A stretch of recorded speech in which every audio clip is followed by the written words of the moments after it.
Hello and welcome to this new Ostrich video, and today I want to give you some short tips about how to trim your aircraft, how to do a smooth level off, and how to turn on a specific heading. So the aircraft is ready for takeoff, everything is checked, yes, flaps are okay, doors latched, engines are tested, we are ready to go. So mixture full rich and full power, correct with our rudder. That was a little bit too much. 90 knots. We are good to go. So gear up. We can start to retract the flaps and set our cruise power. So 24 inches of manifold pressure and 2400 RPM. Very nice. And now after we have set our power and the attitude where we want it, in our case it's slightly above 1000 feet per minute, so that's very nice. After we took these settings, we can now start to trim the aircraft. And the goal of trimming is you want to keep the aircraft at the attitude you desire without having to give any inputs in the aircraft. So in the real aircraft, you would set your desired attitude and then trim until you don't feel any forces on your yoke. And exactly there is a problem we have in the sim. Our joystick or our yoke is connected to the computer, not to some real flight surfaces. So we feel the spring that is built in our device and not the forces actually acting on the aircraft. That makes it a little bit more complicated, but not much, to be honest. The goal is still the same. You want to keep the aircraft at your desired attitude without giving any inputs in your device. So plainly speaking, and this is the sledgehammer, you want to release your stick and want to keep your aircraft still at the same attitude. And you see, I released the stick and now the nose dips down, and this is telling me I should trim up a bit. So let's do this. I personally, in the climb, I just trim up a bit because I know climb is always usually nose up. I personally, in a climb and with a GA aircraft like the Comanche, I usually only climb to 3000 feet. So that doesn't take a lot of time, and during this time I'm comfortable of holding the aircraft where it should be with the yoke and don't rely on the trim. If I would climb to 15,000 feet, it's probably a different story, but that makes it for me a bit easier, and then I trim the aircraft when I'm in cruise.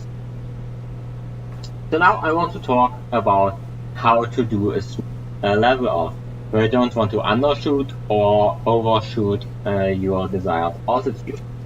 And for this, you have to look at your vertical speed indicator and read off your vertical speed, and we want to keep it about 1000 feet per minute for this case.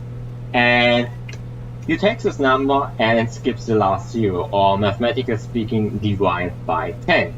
And with 1000 feet per minute, this gives you 100 feet. So you would start 100 feet below your target altitude to level off. So let's say our target altitude is 4000 feet. We are now 100 feet below it. So we now gently start to level off our aircraft. And you see that was probably in the beginning a bit too aggressive, so we stopped 10 feet below us, but now we are on the right altitude. With a bit more practice, you will get much more smoother, and also if you don't talk at the same time, that helps as well. And now we are at our desired altitude. I will set the normal cruise settings. Doesn't have to be perfect for this video, just right where it's usually about. 19 inch of manifold pressure, 2100 RPM, lean it for, yes, about there. So now, the last topic of this little video, and I should trim.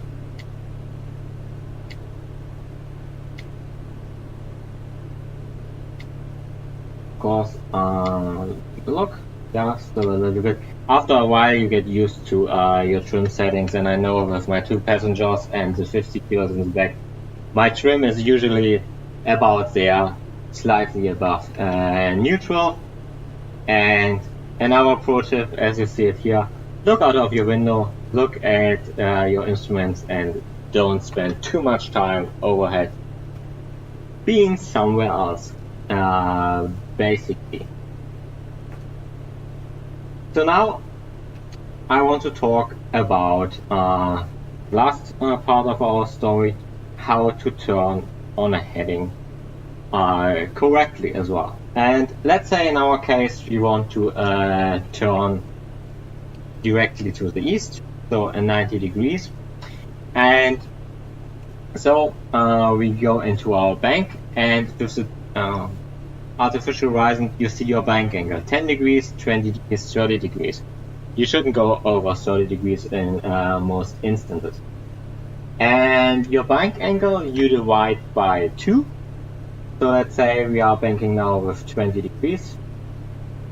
So divided by 2 gives us 10 degrees. We know that 10 degrees before our desired heading, we should start to roll out of turn. So 20 degrees. They're coming up 10 degrees before east. And so we gently, a bit more gently, to be honest, level off, and now we are exactly on our desired heading. So again, with this, a bit more practice, a little bit less talking while you're doing it, and you will get a lot better, a lot faster. So that was it for this video. I hope you liked it. If you have questions, as always, just write it in the comments below, and I try to answer them as quickly and correctly as possible. And all that's left to say now is thanks for watching, and see you at the next time. Bye bye.